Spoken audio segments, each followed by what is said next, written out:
Cheers. Cheers. This is still one of my favorite sakes in the world. Yeah. Or in Japan. Yeah. But yeah. I was just gonna say it's just got like I don't know, like it feels like just such a standard flavor. Yeah. But like not in a bad way. It is, yeah, it is. Well, I mean, it's called denshu, which means like rice field sake. So it's like supposed to be the standard, but like the highest standard. But that's why it's so expensive. But anyways, what are we going to talk about today? We're talking about Sento Chiro no Kamikakushi. Yeah, Spirited Away. Or in English, Spirited Away. Spirited Away. I just want to ask you a question first. Did you hear the phrase Spirited Away before you watched the movie Spirited Away? Yeah. No. It was first introduced to me by one of my exchange students that was staying at my house. So this was back in 2006. Yeah. No, 2005, I want to say. Yeah. And just to give some backstory, so I had just gone to Japan for the first time in 2005. And I stayed for 3 weeks in Japan.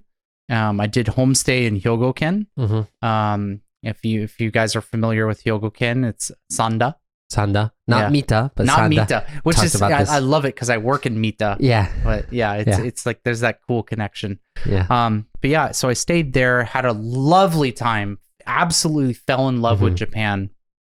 And I came back and my parents were thinking, well, he really likes Japan. Maybe we get an exchange student from Japan to stay with us and do homestay during the summer. So they signed up for that, and we had a girl named Ayako. Ayako. And she came over, and at the time, she was like introducing stuff about Japan, and we went to Uwajimaya. Uwajimaya in Seattle, yeah. And she wanted to get so Uwajimaya is like this. It's an Asian grocery store, but it's pretty much like Japanese and Chinese. I mean, there's a Kinokuniya attached to it. Yeah. So it's Japanese and Chinese. Like there's really heavy cultural influences from both those countries. And so one of the things that she was able to buy was a DVD of Sento Chihiro. Okay. Right. And so she brought this back, and at the time, it's like the only anime I really knew was like Gundam and Dragon Ball. I didn't know any Miyazaki films at the time, and I was like, even though I watched those shows, I wasn't really into anime. Yeah. Right. I was like, oh, okay. It's like, this is some cartoon for kids. Like, I'm a teenager now. I'm not a kid. Yeah. But she's like, no, just watch it. And so we watched it, and it was like one of the most beautiful films I've ever seen to this day. Yeah. Yeah. It's just there's so many layers to this film that I don't even know if a single episode really like touch on all of them. I mean, so we both watched it. We didn't watch it together. Yeah. But we did watch it recently. And when I watched it, I got this huge, like, natsukashi feeling, this feeling of nostalgia that just, not necessarily for when I watched it for the first time, because, sometimes you like kid stuff that you liked when you were a kid. Yeah. But there's something about it that just took me back to a time period doesn't exist, and actually I never experienced, but you can feel through the movie almost. I'm really glad you mentioned that, because it's weird. Like, neither of us grew up in the 80s. Yeah. Right? We're both 90s kids. But this movie is so heavily influenced by like 1980s Japan. Okay. That I feel like just watching the film, you can kind of get an idea of what that was like. What makes you say that? Because I thought it would be older. Really? Yeah, but so what makes you say it's 80s? So I think of like 1980s Japan because I don't know the exact year this film came out. I should probably 2005. Yeah, it's something around there. But so the beginning of the film starts with like they're moving from the city to the countryside, right? And Chihiro, who's like the main character, is really upset because she's losing all of her friends that she had in the city. I want to say they're coming from Tokyo, but I don't remember exactly where they're coming from. But they're moving into the countryside, and basically they're moving into a town that was like really, really populous during the bubble era of Japan. Right? And as they're driving through the city, and especially once they park and go into the forest and find the abandoned amusement park, there's all these empty stores. And the idea of like this town is dying that they're moving into, right? And for me, it's like you kind of get these like little glimpses into like what the 80s of Japan were like with like there was a lot of amusement stuff. Like, you know, you literally have the amusement park, but there's a lot of like I'm trying to think of the word to use, like excess. Yeah. There's a lot of excess everywhere, and it's like you really see that with like the food lying out. Yeah, and so like when the parents are eating the food that they turn into pigs in, there's like a ton of food everywhere, right? It's just lying out, and I don't want to say like her parents were entitled, but like kind of that mentality, right? Where it's just like, we have plenty of money, we can do whatever we want. Yeah, and for me, when I think of like 1980s Japan, I think that mentality of like, dude, we're the richest country in the world. We can do whatever we want. I can have anything I want. I can buy anything I want. I can do anything. And it's like, I think that mentality is what her parents had too. And well, that's what Yubaba said is like they were gluttonous. And they took food that didn't belong to them. And they just ate it. Yeah, you know, right. But you also see it progress past that, right? Because this is it's not a dead town, but it's a dying town. Yeah. The amusement park's dead. Everywhere outside of like the God onsen is dead area. There's no humans living there. It's all abandoned. Yeah. Right. And you kind of see how like Japan's kind of what it looks like after the bubble burst and like kind of Japan going through the 90s and like everything just dying out outside of cities. Yeah. No, I really get that. You know, like one thing that's really hit me living here is, you know, sometimes you'll see, like I remember in Roppongi, I went like down in like the center of Roppongi, which is all these high rises, all these big buildings. Yeah. And then I saw this one building that was like this dilapidated old wooden building. It's crazy, right? Yeah. It's crazy that something like that exists in like a really rich area. Yeah, right. Like when you think of Roppongi or when you think of Ginza or just in general, when you think of Tokyo, you think really rich. Yeah, right. Right? Compared to the rest of Japan, Tokyo is by far considered a rich area, right? Even just like the average salary of someone working here is much higher than working in the countryside. Yeah.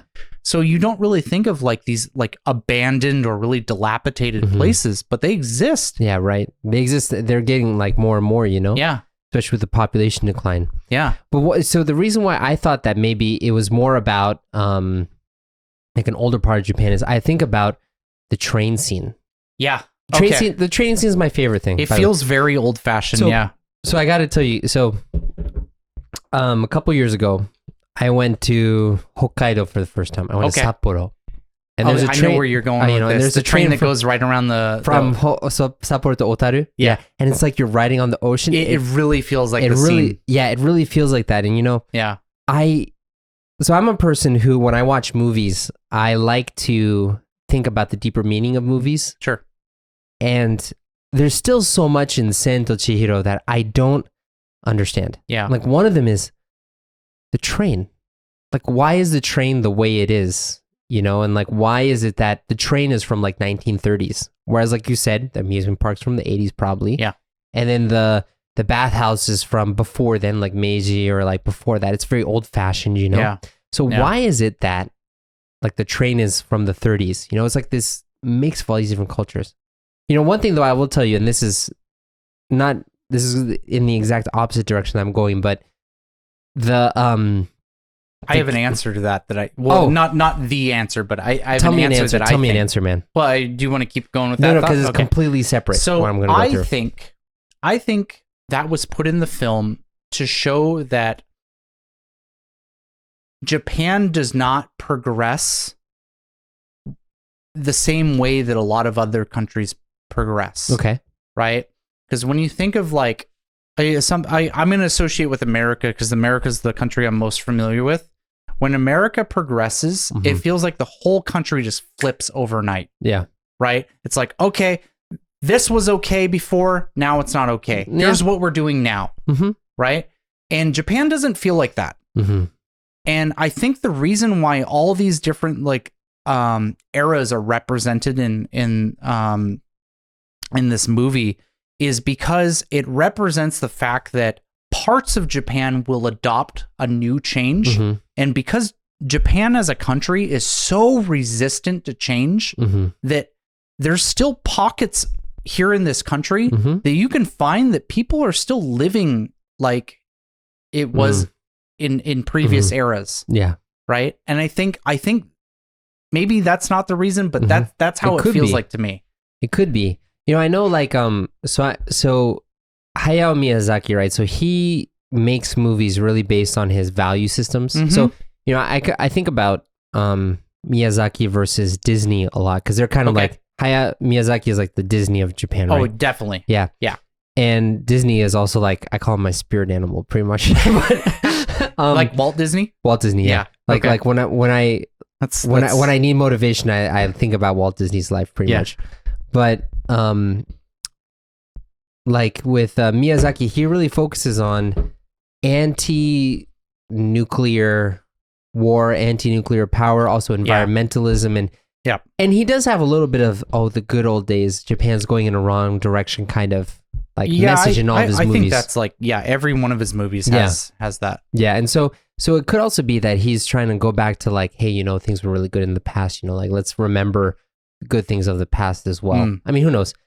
But the thing that I was going to say that was totally unrelated to now that I'm glad you stopped me on was that I forget what his name is, the old guy who's making the herbs for the bath. He has all the arms that come out of him, and he's working on the I just know him as the Oji-san. Oji-san, yeah. So he totally reminds me of Dr. Eggman from Sonic the Hedgehog. Oh, yeah, I understand where you're coming from that. Yeah, he definitely is Dr. Eggman. He's a really important character, though, because so I really want to talk about this, but I really want to talk about Chihiro first. I think what they did with her in the beginning of the film is just like it's like literally looking at like a masterwork art. Okay. Because like I just talking about her name, her name has so much meaning that it's just so densely packed. So Chihiro is her name, right? And when she goes to the god area, she has her name stripped from her. And she becomes Sen. And so the one of the themes with this is human trafficking with this movie, which actually you informed me that you weren't aware about, right? Yeah, I was not aware of that.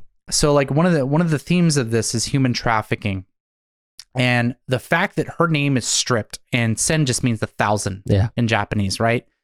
And so what she represents is a statistic. She's a statistic. She no longer has an identity. She is just a number. She is a number on a chart that says XYZ number of girls go missing every year and are sold into human trafficking. And that is such a, I mean, I don't want to use the term beautiful representation because it's a really dark topic, right? But it's such a beautiful representation of that. It's just like the genius that was put in just making that decision was just like, oh my God. That could not have been portrayed in a better way. Yeah. You know, it's like this girl enters this thing. She's, you know, like basically she's human trafficked into this thing. She's sold as a slave in this onsen, right? And she has her identity stripped from her. She's just a number now. And everything about her is just completely immediately erased. Yeah, right. Right. And you know, the interesting thing is that you know, Haku tells her that she needs to be very careful that she does not forget her name, because if she gets her name, Yubaba will own her forever. Yeah. You know, and it goes into like, you can get so far into the life that you forget who you are, and that becomes your identity. Yeah. It's very true. But going back to the Oji-san, I think he actually does have a name, but he does have a name, but I forgot it. But I literally always just remember G. That's what it is. But so he's the only person who doesn't treat her as Sen. Yeah, he treats her as Chihiro. Yeah. And that's a really, really big, important thing because there's not a single, even Haku doesn't treat her like that initially, right? He's the only character in that show that looks at her and sees, you're a little girl. I'm going to treat you like a little girl. You know, he doesn't treat her as someone to take advantage of. He doesn't treat her as someone like he doesn't need anything from her. He's like, when he first meets her, he's like, hey, you're here. Do you want to help me with this? Yeah. You know, and he's very kind to her. He always like helps her. So originally when she comes in and says, I want to work, he's like, how can you help me? You're like a little girl, you can't help me. But then when he sees that she works hard, he's like, okay, yeah, I mean, you're trying hard, so I'll accept you, you know? Yeah. But he does see her as like a human more than the other people do, you know? So I really liked his character, just for the simple fact that he's the only one who treated her like a human at first. Yeah. So she eventually, and I apologize. I'm terrible with names in real life too. So after she meets him, she meets the older One-san. Yeah, I forget what her name is too. Yeah. The one who eats the newt. So this girl is really important because she represents a person who I think is not often talked about. Once again, going into human trafficking. It's like when you think of human trafficking, when you're thinking of like little girls going into this situation, they're being thrown into basically a brothel. Yeah. Right. And the One-san in the story represents the girl who's kind of been hardened. Yeah. Right. She's been doing this for probably over a decade at this point, and she looks at Sen and she goes, well, you're just some weak thing. Yeah, I mean, I used to be like you. You need to get I used stronger. to be like you. Yeah, everyone has it hard in life, okay? This is how it is now. Get used to it. Yeah. You know? And that's how she is for a lot of the film. And then, you know, Chiro eventually like kind of breaks her. Yeah. And she gets out of that habit and realizes like, this is wrong. What I'm doing is wrong. Yeah. The way I'm acting is wrong. Like I want my identity back. Yeah. You know? And like for me, like I'm gonna be honest, like I got kind of teary-eyed like in a few points in this film, especially when you put it in the context of human trafficking. It's like there's this scene like a little bit late in the film where they're like kind of outdoors having a picnic and stuff. And it's like, that's the first time that you really see her kind of open up and just kind of like realize that like, I don't need to be this like soulless machine. You know, it's okay to like open myself up again. Yeah. You know, it's funny. Like, so speaking about that, so one of the scenes when I watched it recently, and one of the more impactful scenes for me was when, so, you know, Haku, he kind of saves her, but then after she gets into contract with Yubaba, he's a jerk to her, right? But then afterwards, he takes her out into the bushes and he gives her onigiri. Yeah. And he says, please eat this. This is going to make you strong, right? Yeah. And her reaction when she takes a bite in that is she starts crying so hard. And like she gets huge tears, you know? And what I thought was interesting is because like he says, eat this onigiri, it'll give you strength. Yeah. She starts crying, right? Which means that showing your emotions and being vulnerable and crying is actually a sign of strength, because I know for me personally, I'm not someone who shows my emotions to people, and it would take a lot of courage for me to cry in front of people. Oh, 100%. You know? I'm the same way, man. Yeah. And so it just showed me like everyone around you is weak, and it's only the people who can show their weakness that are actually strong. It's very true. I think there's another theme with that too. And the fact that sharing an onigiri, right? When you think of like what onigiri is and how it's represented in Japan, it's represented as like the traditional Japanese food. Yeah. Right? Whenever you watch a story, like either through a movie or, you know, especially an anime, of like old Japan and people traveling around, what are they eating? They're eating onigiri, right? Every time they pull out, hey guys, I made snacks for the group. Here it is. It's onigiri, right? And so what onigiri represents is it represents like the old traditional ways, right? And in the context of this story, it represents Chihiro. Yeah. Right? He's giving this to Sen to be like, remember who Chihiro is. This is you. I see. Right? And that I think that's a big reason why she breaks down was like, I think at that point in the story, she's kind of become used to being Sen. Yeah. Right? She's gotten pretty good at cleaning. She's actually gotten popular with the workers in the bathhouse at this point. Like everyone likes her. Like even One-san likes her. And she's doing pretty well. Right? And then she eats this and she's like, wait, I'm not Sen. I'm Chihiro. Yeah. That could be why, Yeah. So it's, I mean, there's no one answer to this. There's like, that's the thing. That's the beauty about Miyazaki films is like, there's so many ways to interpret this. Yeah. It's so good, man. I love it so much. Yeah. I mean, so I actually wrote a blog post about this. I have like a private blog that I write to just get ideas out of my mind before I work and stuff. And one of a post that I wrote was how Miyazaki succeeded where Walt Disney failed. In what way? So Walt Disney, when he first started making Snow White, Pinocchio, Fantasia, he tried to push the boundaries to make animation be seen on the same level as real life action and real art, right? Yeah. And he failed because Fantasia and Pinocchio were box office failures. So was Bambi for a while. And a lot of Americans were just like, hey, we want the fun kids entertainment. Give us more of that. And when Dumbo came out, by the way, Dumbo was a movie that he wasn't really involved in. Super underrated film, I would say, too. Well, so maybe it is now, but at that time, that movie helped save the studio because he didn't care about it because it was just like a child's story to him. But everyone was like, this is the animation we wanted. Yeah. Whereas like Miyazaki's movies are animation, but they are very deep. They're made for adults as well as children. Yeah. And people of all ages enjoy them, you know, and there's a huge depth of that. And he's actually made movies, animations for an adult audience. And that's something that Disney wanted to do, but Miyazaki succeeded at, you know? Yeah. And, you know, there's like this whole, like the way that Miyazaki shares his videos is there's like this huge depth to it. I was trying to tie it into something else, but I've also drunk a lot too, so I forgot I was going to tie that into.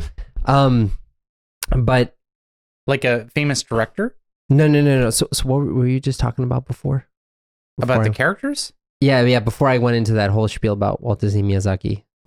So I was talking about how like the onigiri represented like traditional Japan. Oh yeah. Right.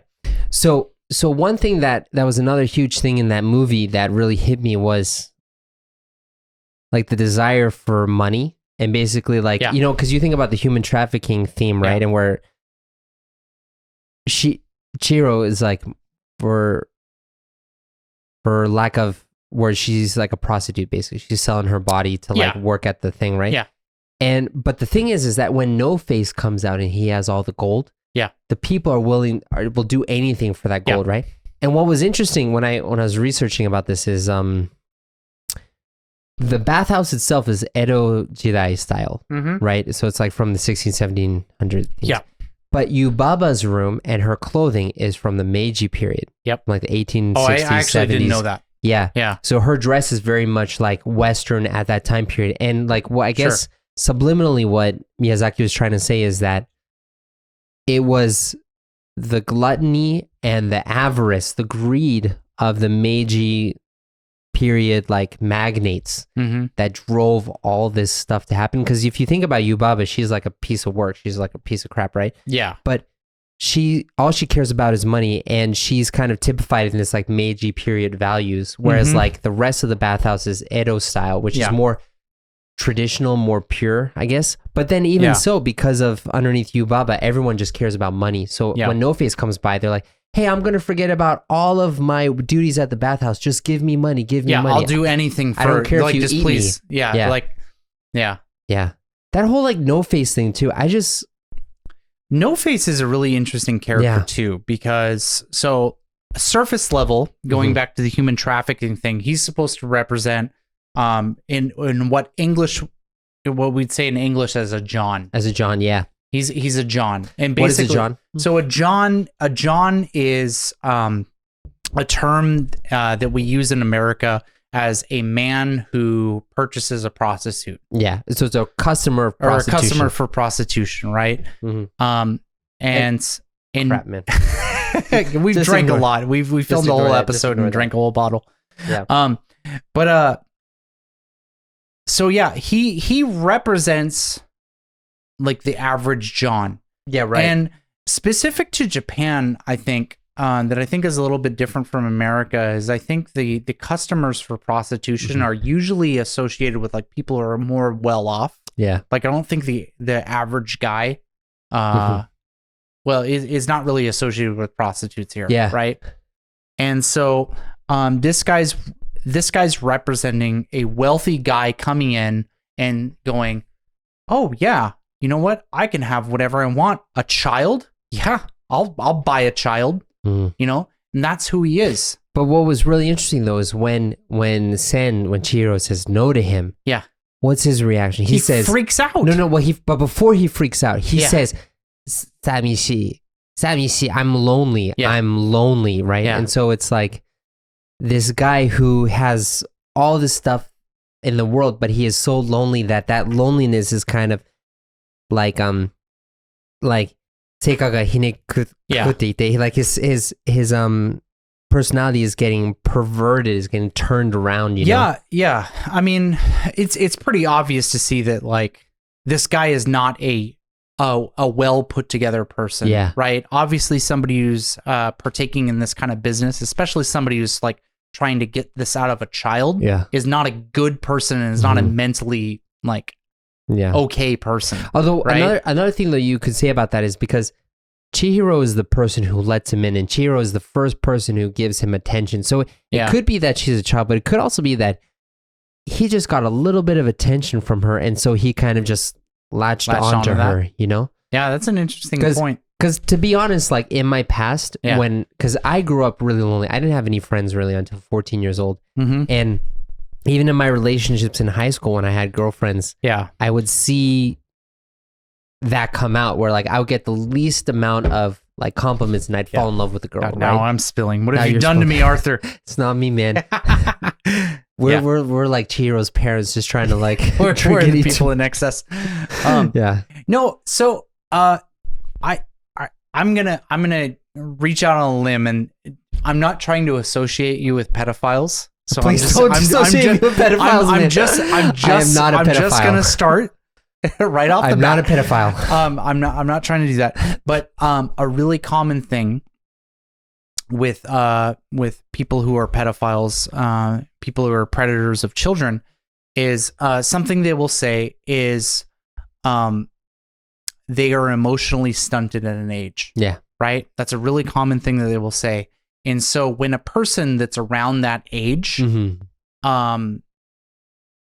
interacts with them in some way or another, they feel instant attachment because they feel like they're finally talking to somebody who's on their level. Yeah. Right? And so I think that you can kind of see that with No Face. With No Face is obviously somebody who's a very emotionally stunted person. Yeah, right. And he sees Chihiro, and Chihiro is instantly someone that he can connect with because he identifies as being that age. Right? Yeah.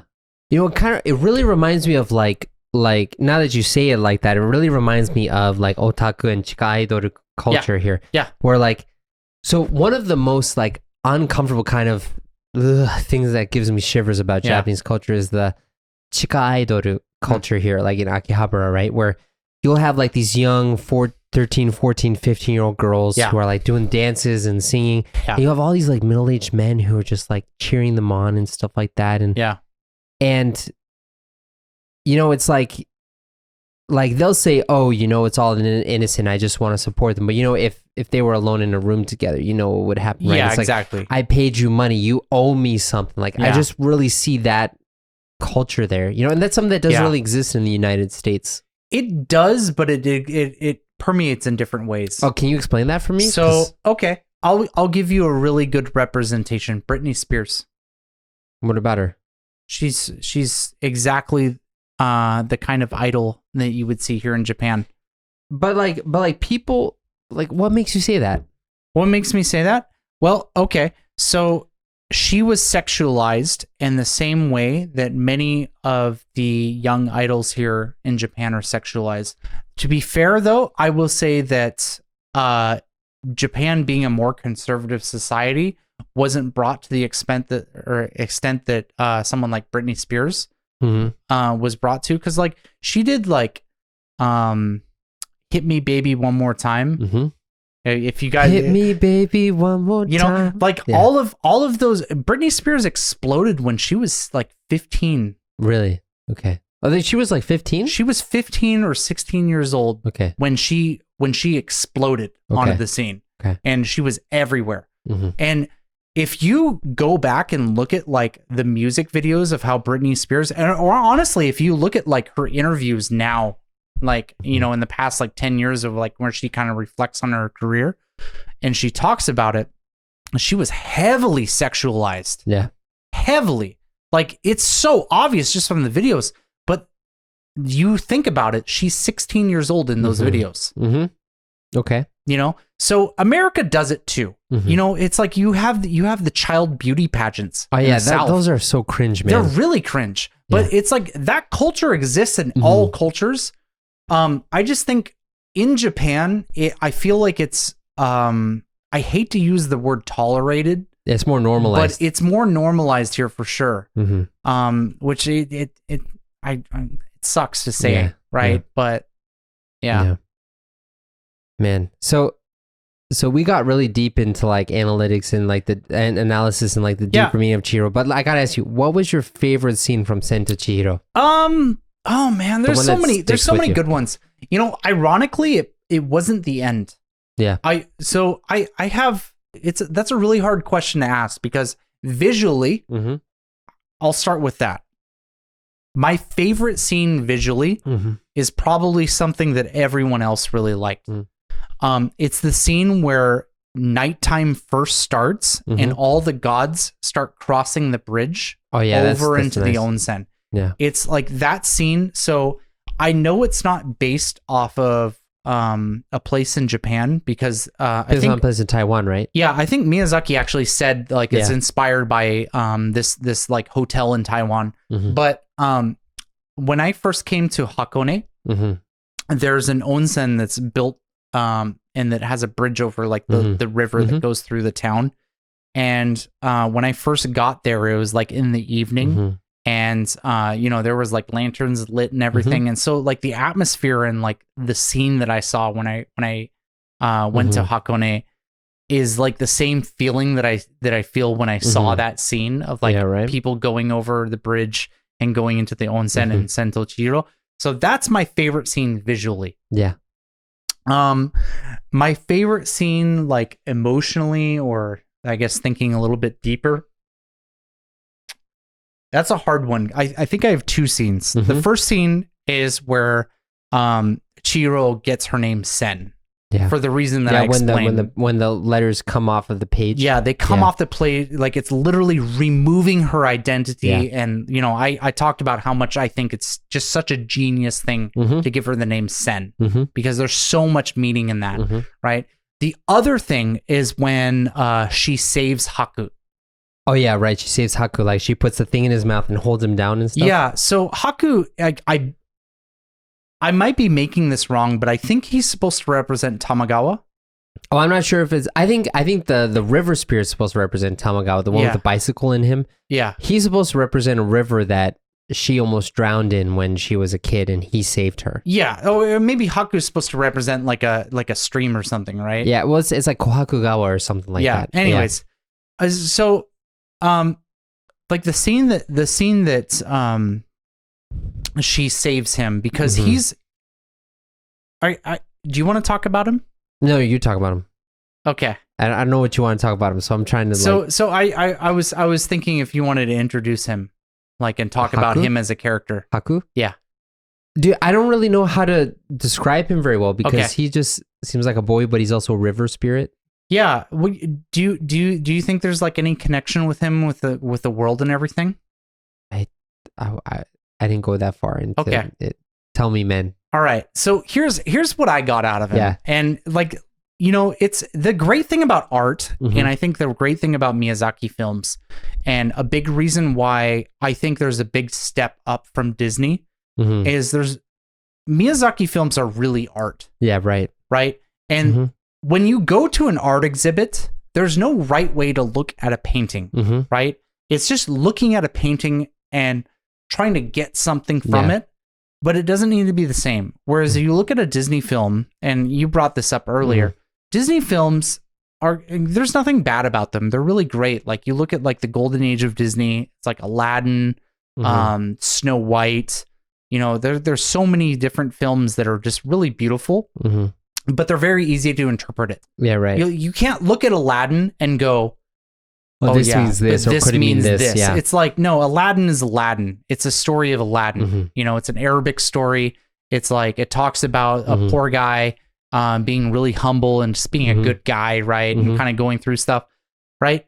There's no other ways to interpret that. But whereas you look at this, so when I look at Haku, right, in this story, and like I said, I'm coming from the perspective of looking at Sento Chiro as a human trafficking film, right? I look at Haku as the equivalent of a girls bar advertiser.